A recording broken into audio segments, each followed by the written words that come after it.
شروع کرتا ہوں اللہ کے نام سے جو بڑا مہربان نہایت رحم کرنے والا ہے۔ السلام علیکم دوستو، welcome on S G A stories. کہتے ہیں کہ کسی علاقے میں ایک نوجوان رہتا تھا۔ سبحان اللہ، کیا خوبصورت جوان تھا۔ خدا نے اس نوجوان کو بہت ہی خوبصورت بنایا تھا۔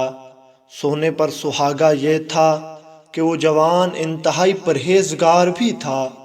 خدا نے اس کو بہت ہی پیاری صورت کے ساتھ ساتھ بہت ہی پیاری سیرت سے بھی نوازا تھا۔ اس سے بڑھ کر یہ بھی تھا کہ خدا نے اس کو بہت ہی پیاری آواز دی تھی۔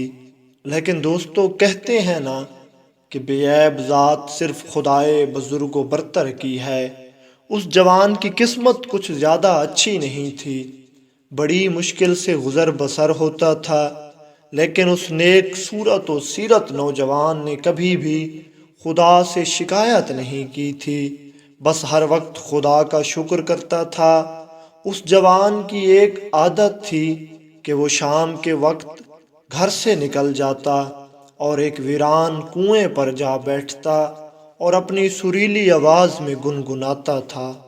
اس کی آواز میں وہ درد تھا، وہ سوز تھا کہ چلنے والے رک جاتے اور اس کو سنتے، لیکن وہ اپنی دھن میں گنگناتا رہتا تھا۔ کہتے ہیں کہ اس کنویں کے قریب ہی ایک ناگن رہتی تھی۔ اس ناگن کو اس کی آواز بہت پسند آتی تھی۔ حسب عادت وہ جوان روزانہ وہاں بیٹھ کر کئی راگ الاپتا تھا اور گنگناتا رہتا تھا، اور وہ ناگن بھی اس نوجوان کو ہمیشہ سنتی رہتی تھی۔ وقت گزرتا گیا۔ کچھ عرصہ بعد ایک دن اس جوان کی کسی لڑکی سے شادی ہو گئی۔ آہستہ آہستہ وہ جوان اپنے کاموں میں اتنا مصروف ہو گیا کہ اس نے وہاں جانا بھی چھوڑ دیا۔ جب کچھ دن وہ لڑکا وہاں نہ گیا تو اس ناگن کو پریشانی ہونے لگی۔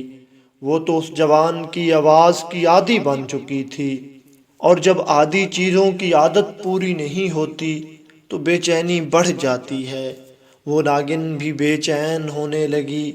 مزید کچھ دن تو اس ناگن نے انتظار کیا، لیکن جب وہ نوجوان مسلسل نہ آیا تو وہ ناگن بے قرار ہو گئی اور اس نے شہر جانے کا سوچا۔ اس ناگن میں ایک خاصیت تھی کہ وہ دن کو تو کوئی بھی روپ دھار سکتی تھی، لیکن سورج غروب ہوتے ہی وہ خود بخود اپنی اصل شکل و صورت میں آ جاتی تھی۔ اگلے دن وہ ایک بھکارن کی شکل اختیار کر کے شہر کی طرف چلی گئی۔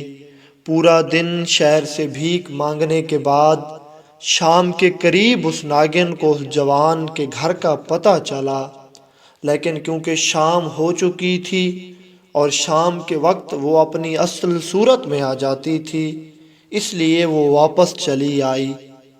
پھر اگلے دن وہ شہر کے قاضی کی شکل میں آئی اور اس نوجوان کے دروازے پر دستک دی۔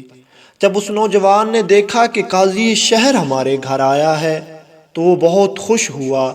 اس نے بڑی عزت سے قاضی کو گھر بٹھایا اور جو کچھ خدمت کر سکتا تھا اس نے قاضی کی خدمت کی۔ پتہ ہی نہیں چلا کب باتوں باتوں میں شام ہو گئی۔ تب اس ناگن کو یاد آیا کہ مجھے تو واپس بھی جانا ہے۔ اس نوجوان نے کہا کہ حضور، آج کھانا ہمارے غریب کھانے پر کھائیے گا، لیکن ناگن کو ڈر تھا کہ رات کو اس نے میری اصلی شکل و صورت دیکھ لینی ہے اور کہیں اسے پتہ نہ چل جائے کہ میں قاضی شہر نہیں ہوں بلکہ ایک ناگن ہوں۔ اس نے جلدی سے اجازت لی اور جانے لگی، لیکن وہ جوان انتہائی سمجھدار تھا۔ اس نے کہا کہ حضور، میں آپ کو راستے تک چھوڑ آتا ہوں، ساتھ ہی یہ بھی کہہ دیا کہ حضور اگلی بار کھانا ضرور کھائیے گا۔ ابھی وہ نوجوان الوداع ہی کہہ رہا تھا کہ سورج غروب ہو گیا تو وہ قاضی کی شکل تبدیل ہونے لگی اور اگلے ہی لمحے وہ سانپ بن گئی اور وہاں سے چلی گئی۔ وہ نوجوان یہ دیکھ کر حیرت سے پریشان ہو گیا۔ ابھی وہ نوجوان سکتے میں ہی کھڑا تھا کہ اس کی اچانک نظر نیچے پاؤں پر پڑی تو اس نے دیکھا کہ وہاں ایک کاغذ کا ٹکڑا پڑا ہوا ہے جیسے ہی اس نوجوان نے وہ کاغذ اٹھایا تو اس پر یہ لکھا ہوا تھا، تمہاری آواز بہت خوبصورت ہے، کبھی کبھی گنگنانے آ جایا کرو۔ تب اس نوجوان کو یاد آیا کہ زندگی کی مصروفیات میں اپنی کتنی اچھی عادتوں کو بھلا بیٹھا ہوں۔ اب وہ نوجوان دوبارہ اس جگہ پہ جہاں پہلے جایا کرتا تھا جانے لگا، اور جو گنگنایا کرتا تھا وہ بھی گنگنانے لگا، اور زندگی اس طرح دوبارہ اپنی پگڈنڈیوں پہ رواں دواں ہو گئی۔